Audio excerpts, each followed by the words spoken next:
Welcome to the Sports Hangover. I'm Michael Benatar, joined alongside J Dawg. Mike, good morning. It is good to see you at this time of day. You are glowing in the morning. You look amazing. Jeremy loves it. Off air, he's like, man, you're really tan. Hasn't been raining out there. You're jealous of the tan because you're just in the cold and it gets dark there at like 3 o'clock in the afternoon. That's true. Indoor steps only this time of year. So I'm going to Florida today to escape this weather. You're already in paradise. You're already there in California. But you look great in the morning. Maybe the peptide injection in the morning is going great for you. Your skin is glowing. Even your camera is working extra hard this morning. It's like a beautiful crisp picture. You know, it is weird because like we never do it in the morning. I do like a morning. It's hard to get Jeremy on a holiday week on a Monday. Oh, yeah. Normally if I'm off work, I can't do it, Mike. I'm not recording when I'm off work. I can't spend a vacation day on that. But today, heading down to LaGuardia in a few hours. Big travel day in the Northeast corridor, but weather looks good so far. Clear skies. The government is reopened. TSA workers are getting paid. FAA, I think they're actually back in the towers. I don't know what happened for a few weeks there. I don't think we had anyone work in the towers. Fingers crossed you make it without any incidents or anything like that, but that's good. Yeah, getting out of the cold weather for the next week. It'll be great. Any travel for you this week? No travel. We're here. We're cooking. We're hanging out. Gonna watch football on Thursday and Friday and relax. We're gonna have some family over. Nothing crazy. I'm here. What are we gonna do? We've got a kid. It's like, how much can you travel? It's really hard. He's got a kid. He doesn't want to fly with the kid. You can't go more than 2 hours in the car with the kid. Mike, Thanksgiving weekend football starting on Thanksgiving Day looks pretty good. Lions, Packers. You were saying a few weeks ago you're sick of the Lions on Thanksgiving. Great game. Chiefs, Cowboys. Whoa, the Cowboys, a playoff team. Hello. And then maybe Joe Burrow back at night for the Bengals against the Ravens. It's a lot of football, and I haven't gambled since I lost my $1,800 on the road to 10K. So I think this is the week I'm coming back. The model is cooking. How'd it do? It did overall. I didn't check this week. Are you upset? No, it did 11-3, and we don't have Monday night's game, so it could be 12-3 or 11-4. And against the spread, it got a little better. It was 7-4 this week. 7-4, a winning record against the spread, which hasn't always been happening. It got a few games right. I think you're on the Niners tonight for several reasons. One of them is mutual friend will be in attendance, and you have the survivor pick on Niners. Is he going to witness you guys losing it all in person? That would suck. This is the way to go, right? You go out to the game. Your company flies you out there. You're going to have a box to watch. Teams you don't care about other than you have them in survivor pool this week.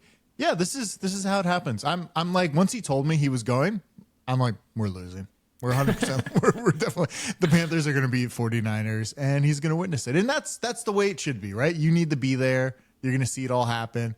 He'll be there tonight. So, he has no team affiliation. Loves the Steelers. He will be at a San Francisco Carolina Panthers game tonight. It should be a stress-free sporting event, but it won't be because of the survivor situation you have. I'm also playing against him, by the way, Mike. I have two players tonight in fantasy. He doesn't have any. I have McCaffrey and McMillan, like the two best offensive players. So I think I'm going to beat him in fantasy in person, and maybe survivor ends in person too. And mutual friend first told me he's going to Santa Clara. I was like, wait, you're going specifically to watch your survivor team in person? That's why you're going there? Yeah. Then he explained that the company's actually flying him out. Because why else would you attend a Panthers-Niners game in person? Not much reason to. No, especially in like Thanksgiving week. It's like no one needs to go to this Monday night game. Extra travel? No one wants that. And these Sunday night and Monday night and Thursday night games have been real slow and just like not like last night. I watched it for like 2 seconds. Like, all right, that's it. Like Baker's out. Like Rams got it. Like Teddy's not doing anything. Lately, it does seem like the standalone games have been terrible and hard to watch and boring and no offense. And it's the packed regional windows, like 1 to 4 o'clock on Sunday, have been loaded. Like so many good games again yesterday. Colts, Chiefs went to overtime. Giants, Lions went to overtime. Basically at the same time as I think the Bengals were coming back against the Ravens. It was a crazy early window. I thought one man won the window, even though he lost. Do you know what I'm talking about? Yes.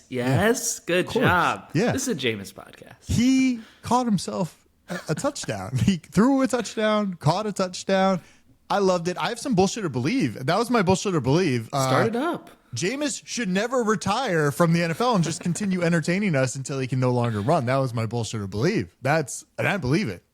Well, believe. I thought you were going to reposition the question as should Jameis be a receiver, not a quarterback? The way he caught that ball, he made a linebacker miss. He stiff-armed that man and galloped into the end zone. Like, big-time playmakers can't do that. Travis Kelce hasn't done that in years. So Jameis Winston to do that is great to see. Do you think that it's like when you're going to tackle a quarterback, you don't tackle him as hard? Like, I almost feel like some guys kind of like let up, and then some guys go a little extra hard on quarterbacks. Like, you'll see them like hit him and throw him into the side. Like, I think somebody got like pushed down. Brissett was like out for a minute because he landed weird because he got hit, I thought, pretty hard on the way out of bounds. Yeah, but he's a big man. He came right back. Yeah, he was back. It was good. I always like when the quarterback throws an interception and the defense goes, "Wow, we can blindside hit this quarterback for free without a penalty this one time." Like during the return, and Mahomes a few weeks ago, he got lit up on one of those. I always like to see that. The linebacker, I think, gave a valiant effort. I think Jameis was bigger, faster, stronger than the guy trying to tackle him, which makes me think we need more plays. I want Jameis in the open field. I want some yak going on like once a week at least. Like throw a screen to Jameis on some trick play and let's see what he can do.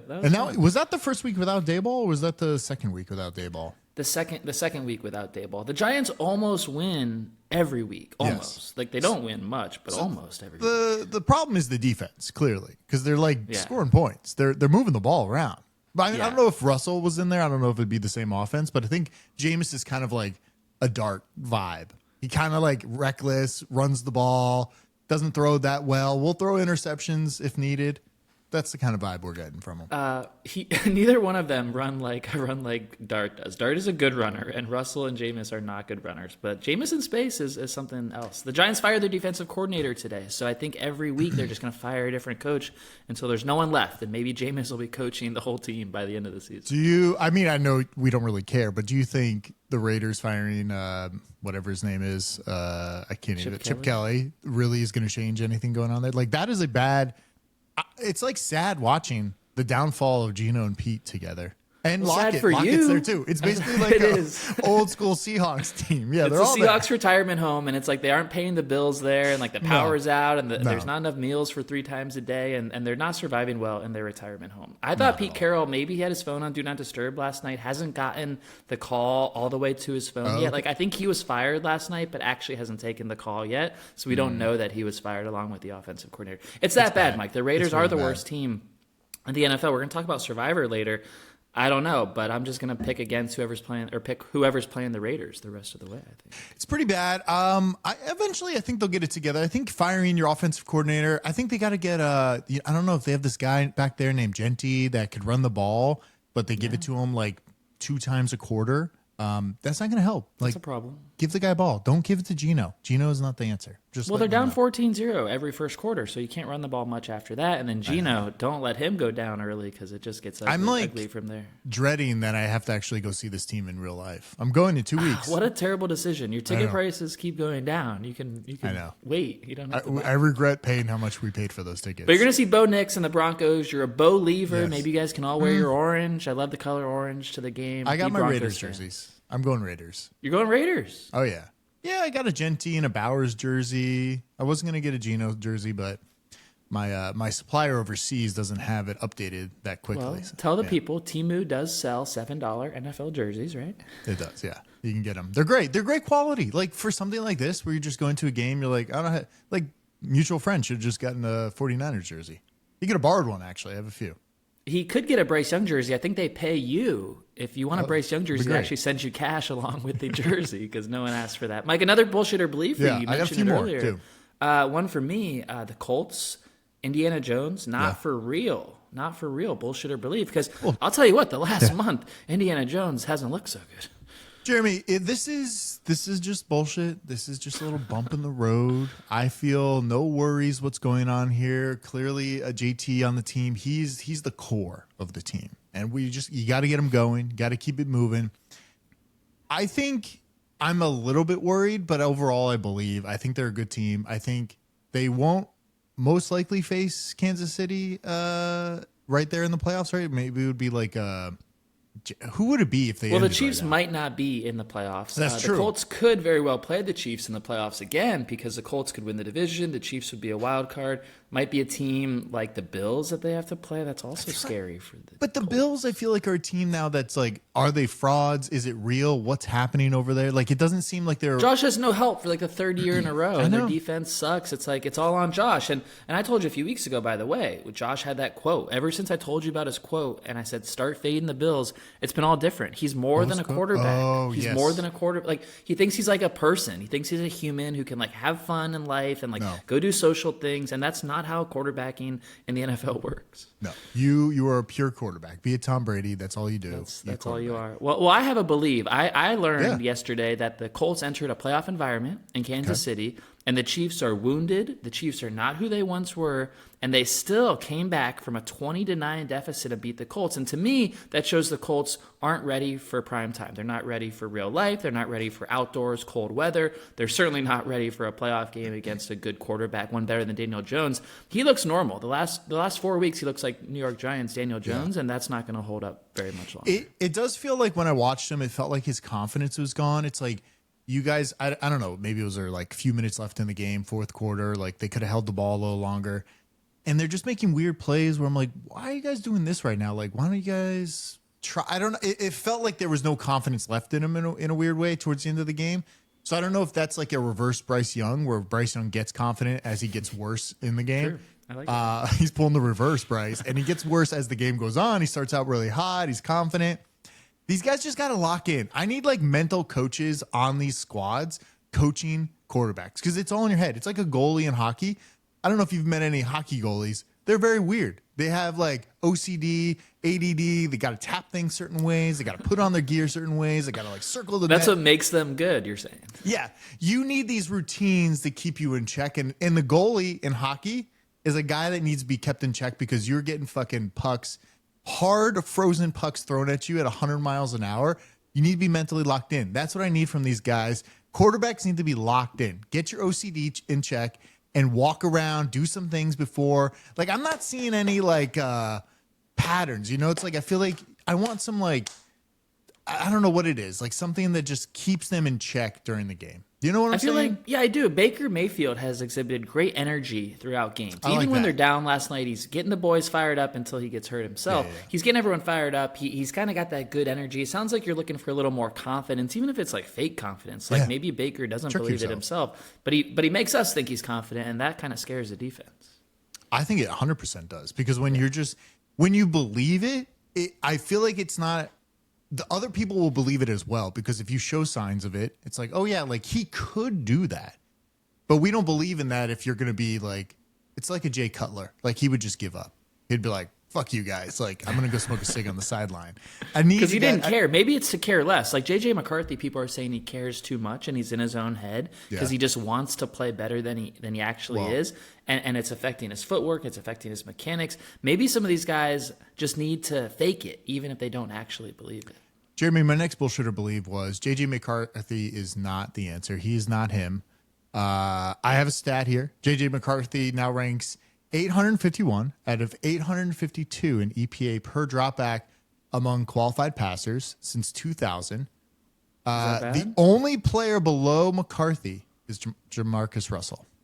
And they basically said, I mean, you've seen the stats. Like, if you've just spiked the ball every game, he would have a better passer rating than what he's doing right now. I think this is a problem for franchises when you believe in somebody you've never seen play before. They had Indiana Jones on the team last year. They had Sam Darnold on the team last year. These guys could have stayed around. They could have played better. What's going on, Jeremy? Is he the answer? Should we go franchise mode and redraft and figure out we should have kept Indiana Jones? Listen, J.J. McCarthy is not Himothy. That much He is not. we know. He is not. Kevin O'Connell really wanted him to be the next Sam Darnold. They drafted him early. They rehabbed him through the knee injury. They didn't bring back those guys that you're talking about. And I think there's ego in play here. Ego in the front office who drafted him in the first round. Ego by the quarterback whisperer, O'Connell, who says, I can fix anyone. If I can make Darnold MVP, I can make McCarthy do amazing things. Sure. And listen, it's only been 6 games for McCarthy, but they had 12 feet of offense in the second half half of the game. So bad. Not 12 yards, Mike. 12 feet of offense. That is so unacceptable in the NFL that you have to make a change. You have to bench this man. Carson Wentz's body broke in two recently. I don't know who else is still there in Minnesota. You have to go to that person. You can't have McCarthy out there. It's a literal deer in headlights. It was so bad with J.J. McCarthy that they brought on Carson Wentz for 3 weeks with like broken shoulders and bones. It's like, just go out there, Carson. Yeah. Like, just keep playing. Like, you're much better than what we got on the sideline. Like, that's how bad it is. Like, Carson Wentz couldn't move.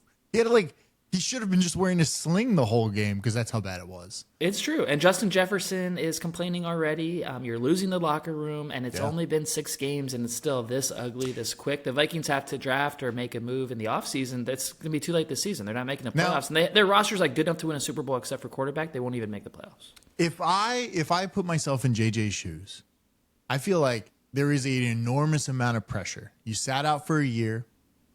Did we study the playbook at all? Did we do things to help yourself get there? Mm-hmm. Now you're there. You're 6 weeks in or whatever, playing 6 games. You're really bad. And that doesn't help mental, right? Like your mentality is all over the place. And I think it's really hard to snap out of it. It's kind of like we're seeing Geno, the downfall of Geno. Last year, he had the best quarterback rating of all time, like in all of Seahawks history. And now he can't even throw the ball. And JJ is doing the same thing this year. And I don't know if it's tough for them to bounce out. It's almost like we need a Bryce Young Red Rifle car accident issue. So somebody can step in. Give him some false confidence. If there's no one else behind him, he knows he can play better. If there's no one walking through that door. The other issue that we see from time to time that keeps rearing its head here is we need to stop drafting and investing in small quarterbacks. We're seeing it across the league. He looks small out there. How big looks is he? Small. Hold on. How big? JJ? He looks small. He seems small. Dylan Gabriel, another recent example. He'll never play again after coming out for a few starts. Tua is talking about how he can't see over the offensive line. This man is not small. This man is 6'3", 219. 219. It's kind of small, no? I mean, I guess it depends. I'm pretty big. I got a lot of body weight on me. I'm pretty heavy. But is he 6'3"? I think he's actually 6'1". When you watch him play, doesn't he look small? Doesn't he look like he's thrown around like a rag doll? Okay, at the combine, he measured 6'2.5". Okay, 6'2.5", maybe. Maybe he just plays small, which is even a worse thing than actually being small. He doesn't look like an NFL quarterback. He looks scrawny and small, and these things never seem to work out. Bullshit or believe, here's a fun one.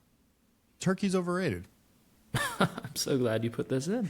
I believe. I was just thinking about this. Why are we all subjected to turkeys? And like everything else in life, it probably goes back to some lobbyist, some farming bureau agency who doesn't want us eating better meats because it would disrupt the whole process throughout the year of what kind of meats we eat. Maybe you want the cow, maybe you want the pork, maybe you want a different animal for Thanksgiving. If every table did that, maybe there'd be a ham and pork shortage going forward. So we can't have that. Someone is making us eat turkeys. I don't know who it is, but I don't want it. Weirdly, so I do another newsletter, and I actually put together all this AI stuff. I'll send it out and I'll give you the whole recap. It starts from a long time ago for some reason. I don't know why, but I agree. Turkey is overrated. We're doing ham, but then last night. Oh, I love doing ham, but that's a Christmas dish. Ham. Typically, we don't do Christmas in my house. I'll be at your house actually for Christmas, where we won't do ham again. You're doing ham for Thanksgiving. I love that idea. It's great, and it's great. It's easy. It's great. You can get it already pre-cooked and just kind of smother it up with a whole bunch of other stuff. Bake it. But Aaron bought a turkey last night and said, I need to try this recipe. I said, we told everybody we weren't doing turkey. She wants to dip it in salt for a few days and then bake it. And she's like, oh, it's supposed to be the best. I'm like, I understand, but we don't need a turkey. We're going to have so much meat. We're doing prime rib, ham, too much, and turkey now. And turkey. The turkey is so unnecessary there. You can dress up the turkey all you want. It's still the turkey. You can put the different uniform on J.J. McCarthy. He's still J.J. McCarthy. At the end of the day, he's going to throw just like he is now, even if you change the exterior of it. I don't think it's a good move. I think everyone should be doing ham. I'm so jealous of your ham on Thanksgiving. We'll save some ham. We'll freeze some ham for you. This isn't a bullshit or believe, but it is a believe. Can you believe this week or last week was 16 years of this podcast? We've been doing it for that long. What a surprise. We're still here. It's been 16 years. So congrats, Jeremy. We're moving on to our 16th season of the Sports Hangover. I believe it. We have gone through many iterations of our faces over the time. Different facial hair, different hair on top of our heads. Weights. A lot has changed. A lot of wrinkles have been added over time. We literally, it's like, you know how some people like do the time-lapse photo, like they take a picture every year of their kid or something? We should do that for the Sports Hangover 16 years to show our progression of being young baby faces. We were baby faces hosting the show. I think we were on Skype back in the day, some real technology that we even outlasted the technology that we started on. Literally went out of business for some weird reason, which was the only video call conferencing that you could ever do for years, and then just went out of business. It was weird. And the Sports Hangover didn't go out of business. We're still here. We've had some ad sales hiccups over the years, but we're still here. We're still here. We're trying to be cash flow positive. And we're here for the listeners. We're here for the listeners. We've given so much, and they've given us so much back. The Hangover Hotline is always open. All the downloads, Mike, all the YouTube views. I would say in year like 14, 15, we started making like a shorts adventure, and now we're on TikTok and social media clips everywhere. Some of our TikTok clips do 10, 20,000 views, no problem. Yeah. Which is wild, and then a lot of hate comments. Usually they're like hateful, just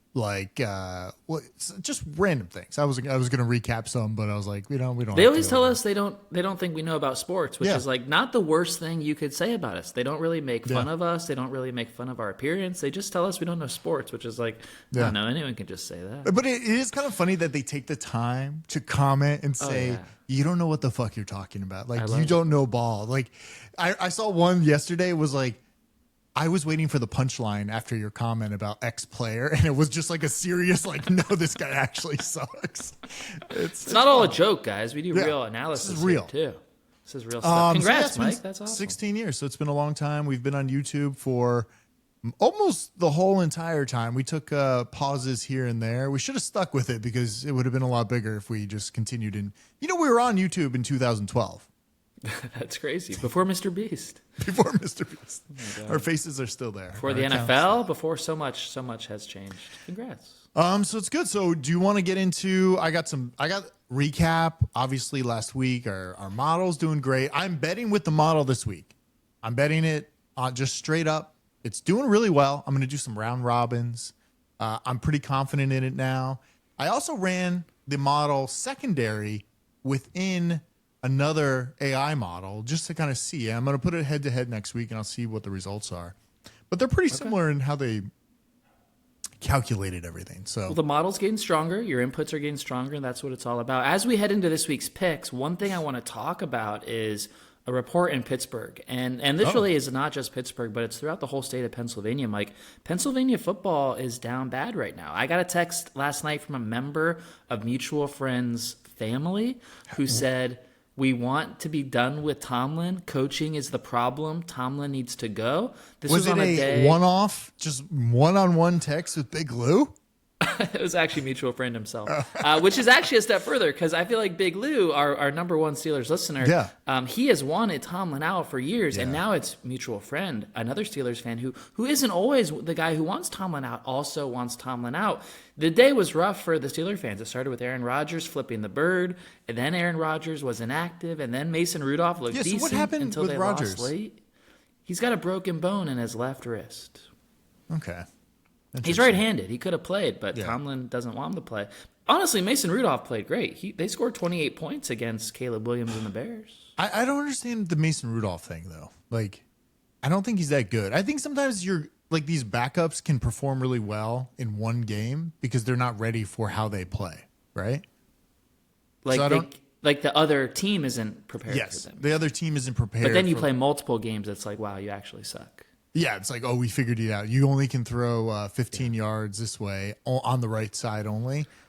I don't know. It just like, it doesn't make sense, but I don't know if I agree. I feel like Tomlin's been there so long. They've taken the team. It's been, a 9-win team every season. They'll probably be a 9-win team this season. Who knows? But we'll see what happens in the offseason. I feel like that would be a big shakeup. I feel like if that happens, Rodgers is gone too. He's not going to stay if Tomlin's not there.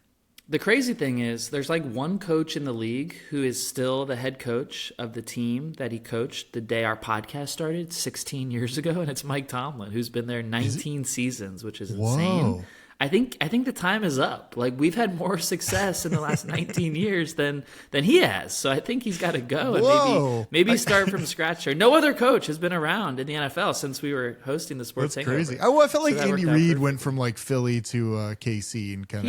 He jumped, but he wasn't there. He wasn't there the whole time. That is crazy. Shanahan, LaFleur, all these guys, they popped up over time. Also in Pennsylvania, the Eagles are infighting. Jalen Hurts sucks again. They lose to the Cowboys, something that should never happen, as you know. Also, Penn State football is going through it right now. The state of Pennsylvania down bad in football. Tough Thanksgiving at the table. Is this a hot take or just a normal take? Is Jalen Hurts really the issue? Because it feels like I want somebody that's not pouty. I don't want a pouty player. I know. I want you to smile and be happy. Like when A.J. Brown scores a touchdown, scores 2 touchdowns back to back, you're not going to be happy for the guy. You're just going to be like, yeah, good, let's go. Like, give me something. I want a little excitement out of you. You've been all over this for a time now, and Jalen Hurts, he doesn't show excitement. He's not firing his team up, and they're fighting in the locker room, clearly. How is A.J. Brown still there? How are they letting him carry on? He meets with the media every week and says shit to them about his own players. He said something about Saquon. It's like having a bad season last week. Well, all right, so here's the thing. Is it weird that you could just imagine you could get rid of A.J. Brown and Devontae Smith easily if they start complaining, but you can't get rid of Jalen Hurts? Jalen Hurts isn't going to just complain and talk shit about somebody else. He's going to actually just stay there no matter what. And I feel like he's actually the problem. Jalen Hurts won the Super Bowl last year. I don't care. It matters. I know. It matters. I know. He's not a good passer. He pouts, but it matters. It's Thanksgiving week, Jeremy. Yeah. We got a lot going on. I know you got to get on your flight sooner than later. Soon. I got 3 locks of the week. We can just talk about Thanksgiving if you want. But I'm going to, this week, listen, I get so many comments from everybody texting me that, the model put, it was the wrong spread here and there. It's like, guys, the model's performing very well. It's going behind a paywall this week. I don't want complaints. No more you can't call out the typos. You can't call out the bad info. I don't mind the typos. I don't mind all that. I try to run it a few times. I look at it, blah, blah, blah. Listen, it's there for you. There's issues. I get it, but it's working. It's winning. It's going behind the paywall. People cannot have it for free. There's going to be a few free picks that tease you to go pay and support the podcast. I personally think the model has to perform a little better before it goes behind the paywall. It's going 11-3, maybe 4 or 12-3. Straight up money lines. Yeah, but Jeremy, like everybody wants to see you against the model. They want to see J Dawg versus AI. It scares me. I don't want to lose to the model. I don't know what's next for me if I lose to the model. Straight up, I understand that's not like, oh wow, but it did go 7-4. That is a winning week. That's decent. Listen, it's a computer. It has no emotion. Okay. It does have really hot Mike, takes, maybe you give us the 3 Thanksgiving plus Black Friday. What is the model saying? And let this be the voice of the model for this week. If the model nails Thanksgiving and Black Friday, everyone goes all in on the model for Sunday's slate and everyone stacks up. If the model gets Thursday, Friday wrong, we need to reevaluate everything. Like no more paywall, especially. This is what we're going to do. I got 3. It has the lock of the week, but I'm going to give you some of the stats here. Okay. This is from the Manifesto. I fed it my Manifesto info. I said, just double check some of this. Okay. Like here's some info. Primetime Thanksgiving favorites, 12-4 ATS.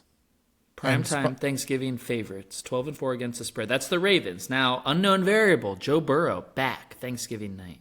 I feel like he's hesitant when he comes back. He's going to not run. He's going to play cautious. Also, he's playing Thanksgiving night. We'll see what happens. It seems a little rushed. I don't want him to be rushed in. He wanted to play yesterday, and they said, wait for Thanksgiving.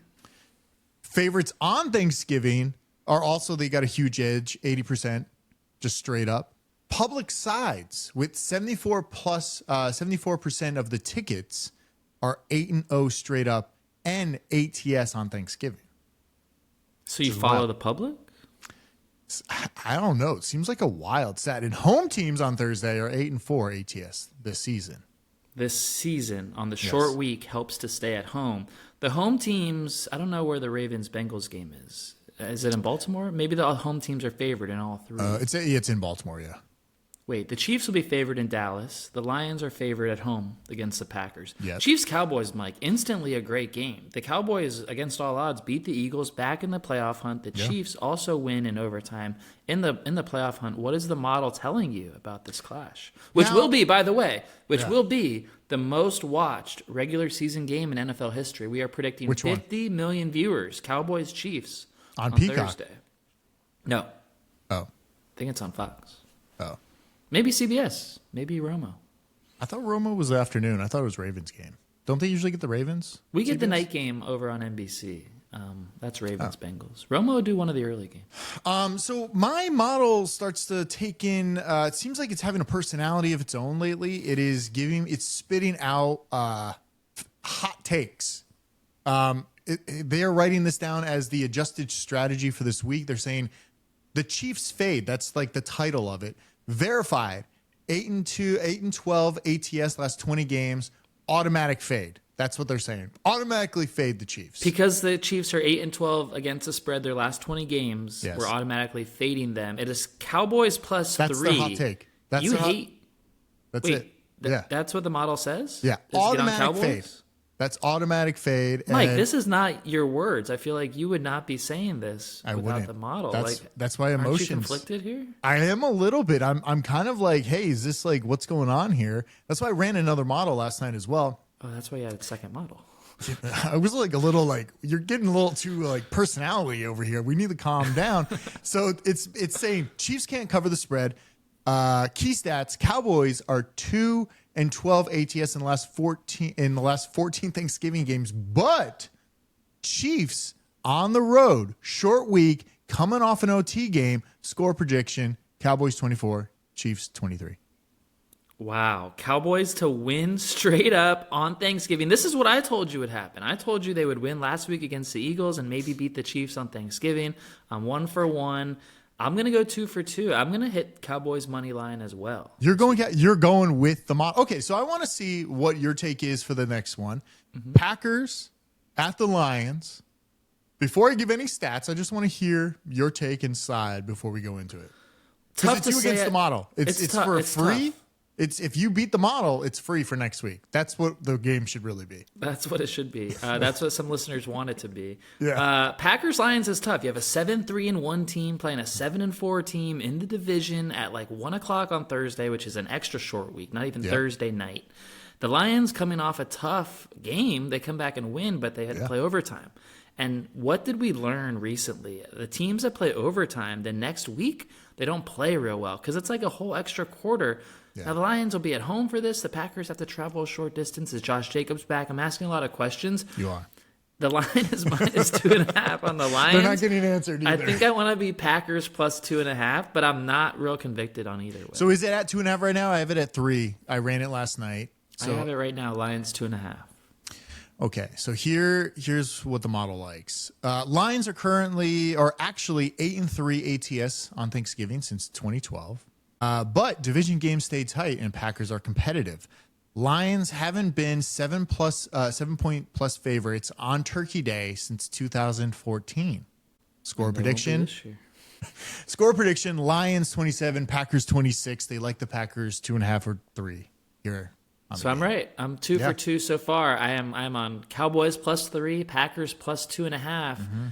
Now, as we get to Thursday night, that's a weird variable because if Burrow's playing, I'm seeing Ravens minus 7 at home against the Bengals. If it's Flacco, sure. Because I have 10 on mine right now. Does that mean Burrow's playing? Has that been announced during our show? I think if it goes down to 7, I imagine. I don't know. I think we need to say Burrow's playing. We call it 7 right now. Ravens by 7. I'm going to be on the Bengals side of that if Burrow plays. Okay. Ravens have looked bad, right? I mean, Lamar hasn't scored in weeks. It looks like a fake Lamar. And also, it's not. They swapped out Lamar. Yeah. Also, Mike, I totally agree. That's not Lamar. No, it's definitely not. That's I actually haven't seen him with his helmet off, so I need to verify that it's actually him. Also, Henry, I don't understand. You are a monster. Like, I saw you next to Mark Ingram. You looked like a monster. Why are people stopping you from running? Run over him. Run over him. He's getting old. I know. 30. Get some more speed. I feel like he's a little too close to the line. Like, Get that shotgun play. Like, get a barrel of speed. When you're 260 pounds or 300 pounds, no one's going to stop you. It's true. I don't know I how much he formation. weighs. Run it straight up the middle. Yeah, come on. We play Madden. We know what's going on. We know. Played in a lot of NCAA, by the way. Just way deep in the UCF 2055 season. I am a great coach. It's the #1 place. The play right now. I'm getting What's a lot going of on in recruits. 2055 in Orlando? What's it like over there? We're champs. We're champs. Nice. We're champs. Okay. Touchdown favorites. This is the Bengals-Ravens game. Touchdown favorites are 23-8 ATS on Thanksgiving.